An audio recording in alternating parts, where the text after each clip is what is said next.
আয় রে সোনা আয় মোর মাটির দাবায়,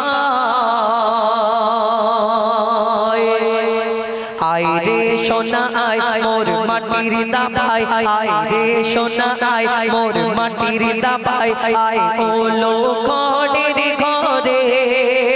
ও মোর নূর মোর ছেড়া মাদুর, ও মোর নূর মোর ছেড়া মাদুর, তোকে রাখবো বুকে করে। আয় রে সোনা আয় মোর মাটির দাবায়, আয় রে সোনা আয় মোর মাটির দাবায়, আয় ওলো ঘরের ঘরে ও মোর নূর মোর ছেড়া মাদুর, ও মোর নূর মোর ছেড়া মাদুর, তোকে রাখবো বুকে করে। আয় রে সোনা আয় মোর মাটির দাবায়। আমার নবী আশার খুশিতে মক্কা মদিনার অলি গলিতে কারা কারা কোথায় খুশি মানায় সেই সম্পর্কে আরো কি লিখছে দেখো। মক্কা মদিনার অলি গলি মেহফিলে মুহাম্মদ বসে কোরআনের গজল শোনাতে জিবরিল আমিন এসে। মক্কা মদিনার অলি গলি মেহফিলে মুহাম্মদ বসে কোরআনের গজল শোনাতে জিবরিল আমিন এসে। আজ গাইছে শামা পড়ে আল্লাহুম্মা, আজ গাইছে শামা পড়ে আল্লাহুম্মা মোর সাইয়্যিদিনা কে ঘিরে। দেখো কালো ভ্রমর খুব নাচায় কোমর, দেখো কালো ভ্রমর খুব নাচায় কোমর, ওই ওলিও মাথা নাড়ে।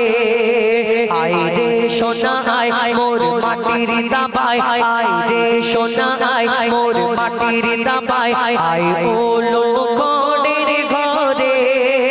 ও মোর নূর মোর ছেড়া মাদুর, তোকে রাখবো বুকে করে। ইমাম হাসান ইমাম হুসাইন আল্লাহর রাসূল তাদের এত ভালোবাসতেন, তার দুই নাতি দুই নওয়াসাকে একদিন এত ভালোবাসতেন, এত ভালোবাসতেন তাদের মনে কোনোদিন কষ্ট দিত কেন? এই দুনিয়াতে আমার নবী একদিন বসে বসে খেলা করছে দুই নাতির সঙ্গে, যখন দুই নাতি বলে নানা যান আমরা কিন্তু ঘোড়া চড়বো। আমার নবী চিন্তা করে এই সময় কোথায় ঘোড়া পাবো, আবার চিন্তা করে যদি আমার নাতিদের বলি যে এখন ঘোড়া নেই তাহলে তাদের মনে কষ্ট হবে, তাদের মনে কোনোদিন কষ্ট দিতেন না। তিনি বললেন ঠিক আছে তোমরা তো রোজ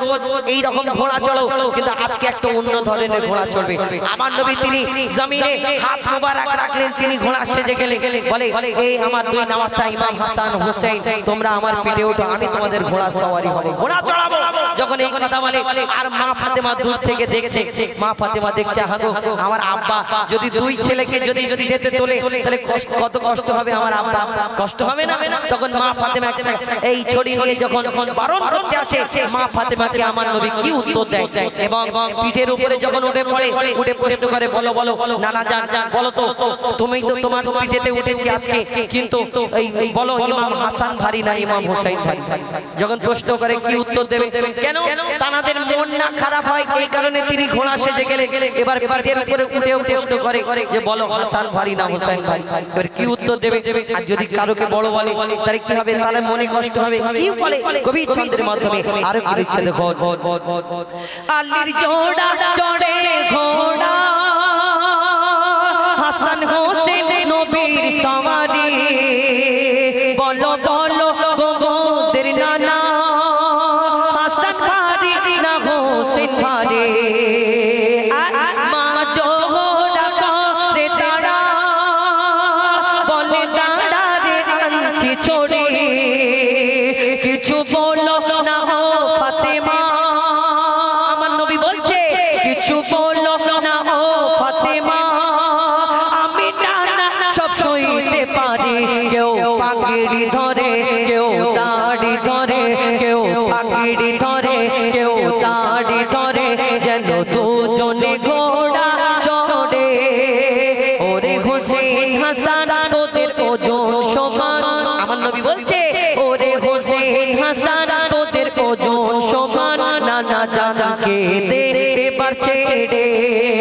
আয় রে সোনা আয় মোর মাটির দাবায় আয় রে সোনা আয় মোর মাটির দাবায়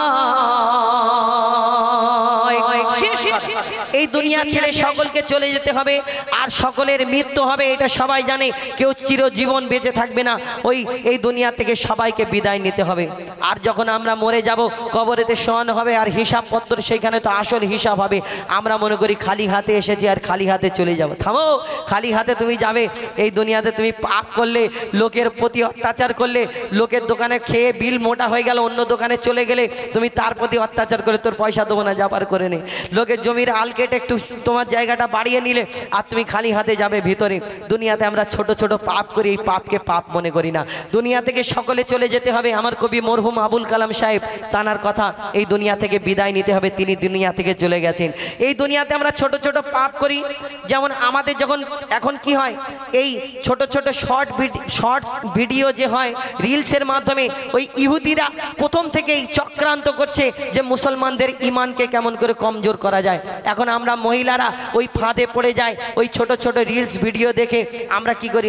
এই মহিলাদের তো এই হবে আর নারীদের এই সমান অধিকার এই করে আর তোমাদের শরিয়াতের দিক থেকে তোমাদের নিচে থেকে আস্তে আস্তে কেটে দিচ্ছে তোমরা চিন্তা করো না কিন্তু এই মোবাইলে আমরা রিলসের মাধ্যমে পড়ে থাকি চিন্তা করা আমাদের দরকার আমরা ভুলে যাই এই দুনিয়াতে ইহুদিদের প্রথম থেকেই চক্রান্ত যে মুসলমানদের ইমানকে কেমন করে কমজোর করা যায় আমরা কিন্তু ভুলে যাই এই দুনিয়াতে চলে যেতে হবে তো আমাদের স্ত্রীরা কি বলে যে আমাদের বিয়ের পরে যখন বাচ্চা কাচ্চা হ্যাঁ গো আমাদের তো সব কিছু হয়ে গেল আর আমার ওই ছেলে পুলেটা যখন ভবিষ্যৎ করবে বড় হবে তখন এরা কেমন করে থাকবে এখন থেকে এর ভবিষ্যৎ করে দাও কেমন ব্যাংকে এর নামে টাকা ফেলে দাও 50,000 মেয়ের নামে 50,000 আর ওই সেজ ছেলের নামে 50,000 করে ফেললাম আর ছেলে পুলে যখন বড় হবে 5 লাখ টাকা করে পাবে আর 5 লাখ টাকা করে যখন তুলবে ছেলে পুলে